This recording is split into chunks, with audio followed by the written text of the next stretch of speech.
Tell you what, I'm very pleased to say that actually Frank Lampard has just emerged pitch side and he's going to speak to us live right now.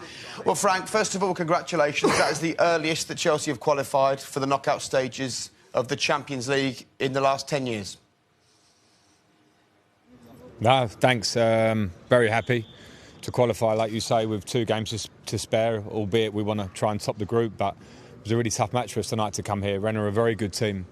Possibly an underrated team when you look at recent form. I think they're better than that. We found that out tonight, but we also played well for big spells of the game ourselves. So tough, hard-fought win for us. Let's talk about Olivier Giroud, Frank, because when he scored that goal, you needed the win. In the end, with Sevilla getting a late win or a draw would have been enough.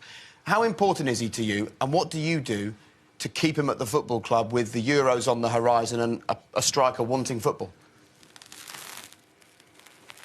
Well, he does things like he did tonight because that was great from him. Not only that, but I think his hold-up play when he came on, the physicality of him when he came on. I have a problem because I have Tammy who's playing well, and obviously we know what he did last year. Ollie, who always contributes in that way with that professionalism, and in restart was incredible. So I have 2 players in a similar position that are fighting for a place. That's a good problem. So Ollie will get his minutes because we have a busy schedule. We play every few days. You see the few changes I made today because I felt I had to for freshness in the team.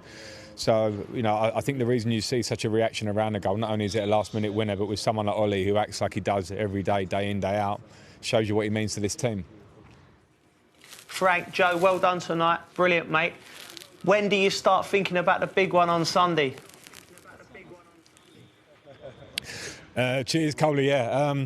I think thinking about it since about 3 days ago, and I know you have to prioritise about the game that's in front of you always, but we're very aware of where we are in the league. We're aware that it's a big game coming on Sunday. Chelsea against Tottenham will always be a big game because of the rivalry there is, but they're a very, very good team. So the important thing now is you just prepare right. We have a day off tomorrow for the lads, really well deserved for them because they've had really busy schedules with us and with internationals. And then come Thursday morning, we'll start thinking properly about Tottenham on the training pitch. Frank Crouchy, well done again, mate. Just want to say how pleased you've been with Mason Mount's recent form.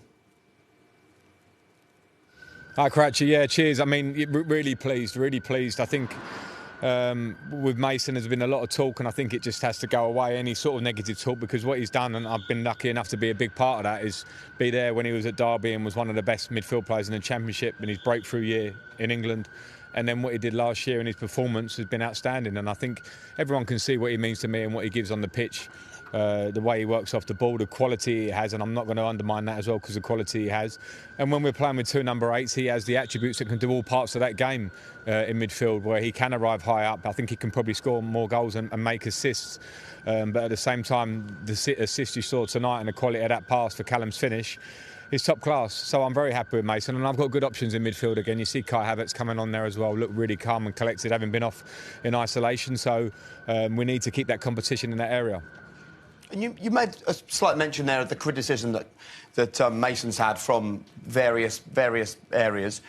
In some ways, it reminds me of when you were coming through and you were getting unfairly criticised. How much do you speak to him about off-the-field stuff as well as just coaching him as a footballer, sharing your experience?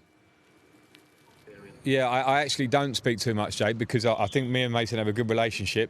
Not as close as some people think, but we have a good relationship, and I feel like he knows that I'm there if he does want any sort of guidance on that. And I think it's probably a little bit of the modern world and the social media world where, for me, Mason, the way he plays, how good he is, how classy he is, how efficient he is, how hard he works for the team.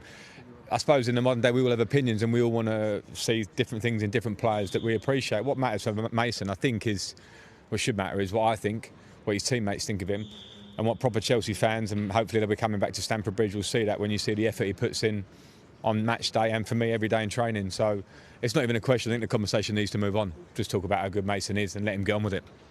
Absolutely. And talking about good performances, Callum Hudson-Odoi with a goal tonight. He's now matched his goal tally from the whole of last season. Are you seeing constant improvements from him now? Yeah, I am, Jake, and recently because, you know, bringing him into the team today, I knew he'd had a couple of good performances of the 21s last week. I know he wants more minutes, so do other players in the team. Christian Pulisic is back fit at the weekend. I have competition in that area, so it's not as cut and dried as if Callum isn't getting minutes in a period, it means he's out of favour with me. He certainly isn't, but he is still a developing player to a degree. The bit of quality he shows with the first 2 touches before he gets a shot away is top class. I know he can do that. And he came off the back of a really bad injury not that long ago as a young player. So there are loads of great things about Callum, and there are things he can improve in his game, and he knows that. And you know, he's a big player for Chelsea. He has a big future with us. I'm delighted for him the way his all-round game today on and off the ball was fantastic, and he gets his goal. Brilliant. Look, Frank, congratulations. 13 unbeaten, 6 wins on the bounce. You can raise a small glass of French red on the flight home tonight and then already start thinking about the weekend. Thank you very much. Nice speaking to you all, lads. Thank you.